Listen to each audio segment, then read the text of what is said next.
महोदय, सभापती महोदय, त्यांनी पत्र दिलं. एक अतिशय गंभीर हे उद्या त्याच्यानंतर बोलतो. बाब या 93च्या सूचनेद्वारे मला सभागृहामध्ये मांडायची आणि त्याची दखल सरकारने योग्य प्रकारे घ्यावी अशी अपेक्षा आहे. सभापती महोदय, ITI पवई मुंबईतील जे हॉस्टेल आहे त्या हॉस्टेलमध्ये 19/2/2026 रोजी 19 फेब्रुवारीला एक घटना घडली आणि तिथे त्या हॉस्टेलमध्ये 2 विद्यार्थ्यांमध्ये मारामाऱ्या असा काही प्रकार झाला. तिथले जे IITचे रॅपिड ऍक्शन फोर्स वाले होते ते तिथे गेले. त्या दोघांनाही त्यांनी तिकडे ताब्यात घेतलं तर ते दोघे दारू प्यायलेले होते. त्यांच्या पोलिसांना त्यांनी कळवलं. पोलिसांनी त्यांच्या घराची झडती घेतली तर एका विद्यार्थ्याच्या याच्यामध्ये त्याच्या बॅगेमध्ये काडतुसं मिळाली.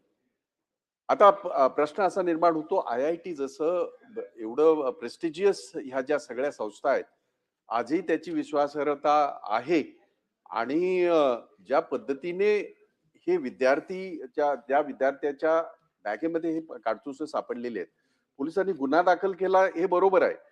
गुन्हा दाखल केला त्याच्या अॅम्युनिशन ज्याला म्हणतो आपण त्या काडतुसाचा गुन्हा दाखल केलाय, परंतु त्याचा तपास का नाही केला? काडतूस आहेत ते काय फेकून मारणार होता तो?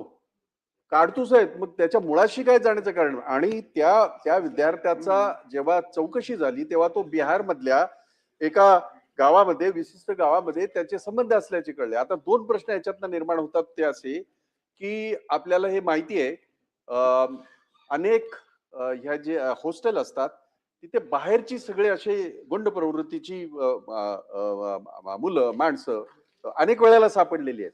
विशेषतः याच्यामध्ये बनारसमध्ये BHU तिथे तर तो अड्डाच आहे गँग लोकांचा. आता IIT सुद्धा असं व्हायला लागली का असा प्रश्न निर्माण झालाय.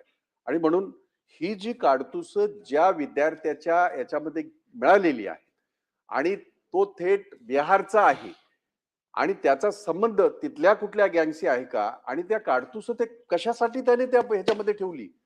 मग काडतुस आहे त्याचा अर्थ काहीतरी शस्त्र असावं, कुठेतरी असावं. मुंबई पोलीस इतके आपले हे राहिले का? मुंबई पोलिसांचं नाव एवढं मोठं आणि त्यांनी त्यांच्या तपासामध्ये हा तपास का केला नाही, हा माझा प्रश्न या ठिकाणी आहे. आणि तो करणार का? आणि याचा जो संबंध बिहारच्या एका गावाशी लावला जातो त्या गावातला आहे हे कबूल आहे. तर ह्याच्या मागे एक मोठी हे असू शकते असा आमचा संशय आहे आणि ते ह्याच्यामध्ये तपासामध्ये दिसलं नाही. आणि म्हणून त्याचं पूर्ण तपास करून त्याची माहिती आपण अवगत कराल का? सभापती महोदय, IIT मुंबईमध्ये घडलेली ही घटना आहे. आपल्याला माहिती आहे की IIT मुंबई हे केंद्र शासनाच्या अखत्यारीमध्ये येतं आणि इथे पोलिसांना देखील जर का चौकशी करायची असेल तर पूर्वपरवानगीने तिथे जावं लागतंय. आणि परंतु ह्याच्यामध्ये जी घटना घडली ती अशी आहे की जो विद्यार्थी आहे त्याचा हा मित्र होता. जो विद्यार्थी ओरिजिनली जो आहे तो बिहारचा आहे. तो शिकण्याकरता अर्थात इथे ह्या मुंबईमध्ये आपल्या ह्या IIT पवईमध्ये आहे. आणि IIT पवईने त्या संस्थेने हॉस्टेलमध्ये गेस्टना अलाव केलेला आहे. म्हणजे जर का कोणी तुमचा नातेवाईक किंवा गेस्ट असेल तर त्याला तुम्ही हॉस्टेलमध्ये घेऊन राहू शकता. हा तो मित्र बिहारचा, म्हणजे विद्यार्थी देखील बिहारचा आणि हा मित्र देखील बिहारवरनं आला होता.